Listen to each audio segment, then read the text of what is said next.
Laughing Jack. It was a nice summer day. My 5-year-old son James was playing outside in the backyard of our suburban home. James has always been a quiet boy. He plays by himself mostly. He never had many friends, but he has always had a wild imagination. I was in the kitchen feeding our dog Fido when I heard what sounded like James talking to someone in the backyard. I'm not sure who it was he could be talking to. Could he have finally made a friend? Being a single mum, it's hard for me to always keep an eye on my son, so I decided to go outside and check on him. When I went into the backyard, I was a bit confused because James was the only person back there. Was he talking to himself? I could have sworn I heard another voice. James! It's time to come inside. I called out to him. He came inside and sat down at the kitchen table. It was about lunchtime, so I decided to make him a turkey sandwich. James! Who were you talking to out there? I asked. James looked up for a moment. I was playing with my new friend, he said, smiling. I poured him some milk and continued to pry, as any good mother would. Does your friend have a name? Why didn't you ask him to have lunch with us? I asked. James stared at me for a moment before replying, His name is Laughing Jack. I was a bit taken back by what he had said. Oh? That's a strange name. What does your friend look like? I asked, a bit confused. He's a clown. He has long hair and a big swirly cone nose. He's got long arms and baggy pants, with stripy socks, and he always smiles. I realized my son was talking about an imaginary friend. I suppose it is normal for kids his age to have imaginary friends, especially when he has no real kids to play with. It's probably just a phase. The rest of the day went by as per usual, and it was starting to get late, so I put James to bed. I tucked him in, gave him a kiss, and made sure to turn on his nightlight before I closed the door. I was pretty tired myself, so I decided to go to bed not long after. I had an awful nightmare. It was dark. I was in some kind of rundown amusement park. I was scared, running through an endless field of empty tents, broken down rides, and abandoned game huts. The whole place had a horrible look to it. Everything was black and white. The prize stuffed animals all hung from nooses in the game huts, all with sick grins stitched on their faces. It felt like the whole park was looking at me, even though there wasn't another living thing in sight. Then suddenly, I began to hear music play. The sounds of Pop Goes the Weasel being played on a squeeze box echoed through the park. It was hypnotizing.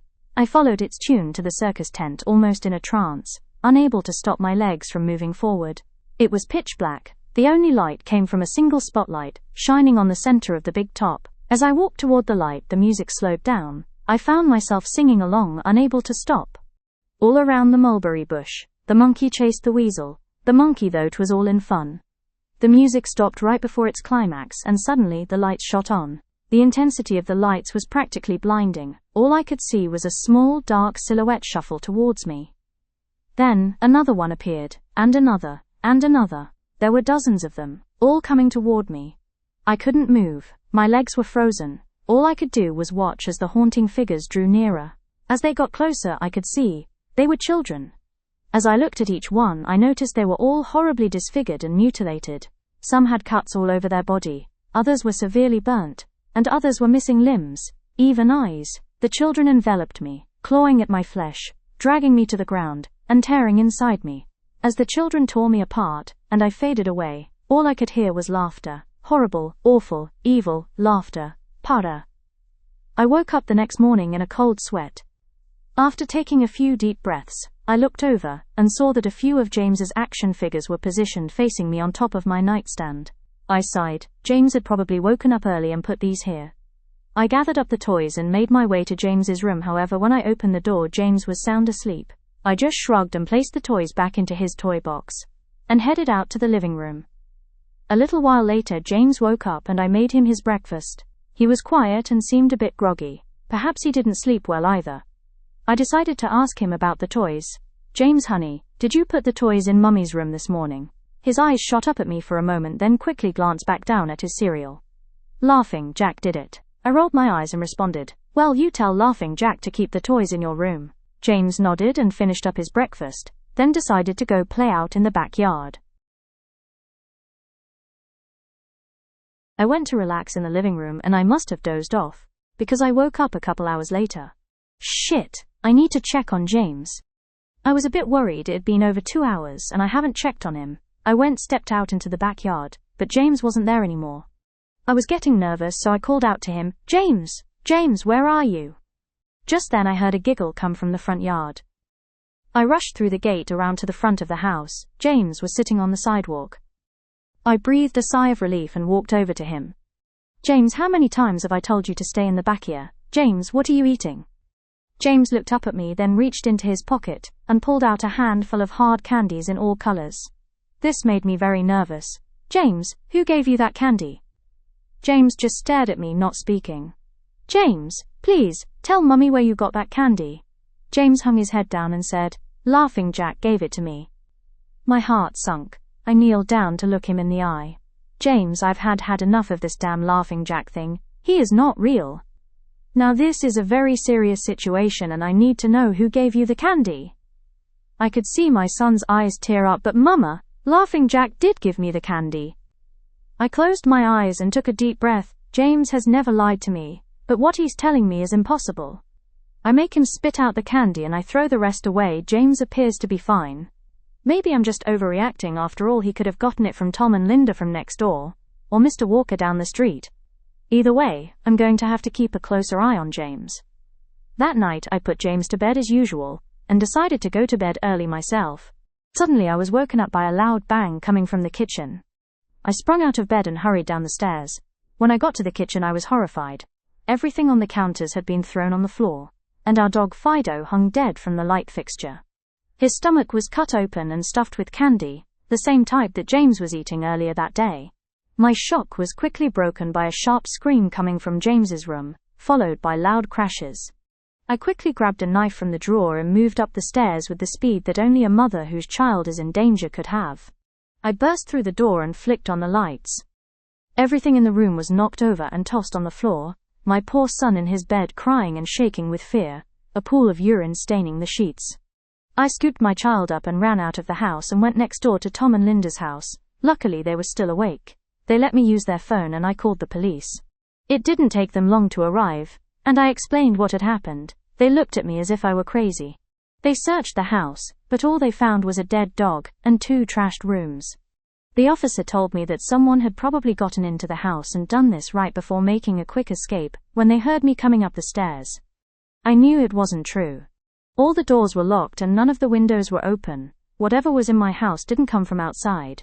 The next day James stayed inside. I didn't want him to leave my sight. I went into the garage and found his old baby monitor, and set it up in his room. If anything comes into his room tonight, I was going to be able to hear it. I went to the kitchen and grabbed the largest knife from the drawer and put it on my nightstand. Imaginary friend or not, I'm not letting anything hurt my little boy. Soon enough night came.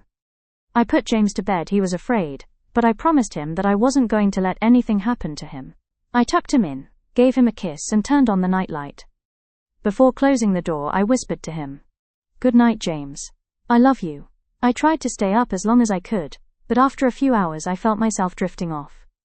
My baby would be safe for the night, and I needed to sleep. Just as I lay my head on the pillow I heard a soft noise come from the baby monitor I had put on my nightstand. At first it sounded like interference, like the kind a radio would make. Then it turned into a soft moan. Was James asleep? Then I heard it, the laugh from my nightmare, that horrible laugh. I sprung up from bed and grabbed the knife from under my pillow. I rushed over to James's room and creaked the door open. I tried the light switch but it wouldn't come on. I took a step in and I could feel the warm thick liquid on my feet. Suddenly James's nightlight came on, and I could see the absolute horror laid out in front of me. James's body was nailed up on the wall, the nails piercing through his hands and feet. His chest was cut wide open, and his organs hung down to the floor. His eyes and tongue had been removed along with most of his teeth. I was disgusted. I could hardly believe this was my baby boy. Then I heard it again, the soft, desperate moan. James was still alive. My baby, my poor baby, in so much pain, barely clinging to life. I ran across the room and vomited on the floor, but my sickness was interrupted by a horrible cackle coming from behind me. I spun around while still wiping bile from my mouth. Then out of the shadows emerged the fiend responsible for all this horror, Laughing Jack. His ghost white skin and matted black hair hung down to his shoulders. He had piercing white eyes surrounded by dark black rings. His twisted smile revealed a row of sharp, jagged teeth, and his skin didn't look like skin at all, it almost looked like rubber or plastic. He wore a patchy, black and white clown outfit with striped sleeves and socks. His body itself was grotesque, his long arms hanging down past his waist, and the way he was poised made him look almost boneless, like a rag doll. He let out a sickening laugh as if to let me know he was pleased with my reaction to his work. He then turned around slowly in front of James, and began to laugh even more at the horrific sight he has laid out. That was enough to shake me from my terror. I snapped, "Get away from him, you bastard!" I rushed at the monster, raising the knife above my head, and stabbed down at him. But as soon as the knife touched him, he disappeared in a cloud of black smoke. The knife passed right through and pierced James's still beating heart, splashing the warm blood on my face. No, what have I done? My baby, I killed my baby. I immediately fell to my knees, and I could hear sirens in the distance growing louder.